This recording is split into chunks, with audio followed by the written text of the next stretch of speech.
বাংলাদেশের আকাশ প্রতিরক্ষা নিয়ে আবারও শুরু হয়েছে নতুন আলোচনা। আন্তর্জাতিক বিভিন্ন সংবাদ মাধ্যমের প্রতিবেদনে বলা হচ্ছে, বাংলাদেশ পাকিস্তানের তৈরি F-17 থান্ডার যুদ্ধ বিমান কেনার বিষয়ে আলোচনা করছে। এই খবর প্রকাশের পর থেকেই সামাজিক যোগাযোগ মাধ্যমে শুরু হয়েছে ব্যাপক আলোচনা ও কৌতূহল।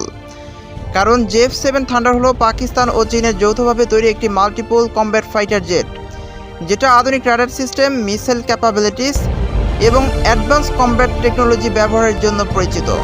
বিভিন্ন প্রতিবেদনে বলা হচ্ছে, বাংলাদেশ বিমান বাহিনীর আধুনিকায়ন পরিকল্পনার অংশ হিসেবে এ আলোচনা হতে পারে। এদিকে পাকিস্তান বিমান বাহিনীর উচ্চ পর্যায়ের কর্মকর্তাদের সঙ্গে বাংলাদেশ প্রতিনিধিদের বৈঠকের খবরও আন্তর্জাতিক গণমাধ্যমে উঠে এসেছে। বিশ্লেষকরা বলছেন, বর্তমান দক্ষিণ এশিয়ায় সামরিক প্রযুক্তি ও আকাশ প্রতিরক্ষা নিয়ে প্রতিযোগিতা আগের তুলনায় অনেক বেশি গুরুত্বপূর্ণ হয়ে উঠছে। তবে এখন পর্যন্ত বাংলাদেশ সরকার আনুষ্ঠানিকভাবে কোনো চূড়ান্ত চুক্তির ঘোষণা দেয়নি।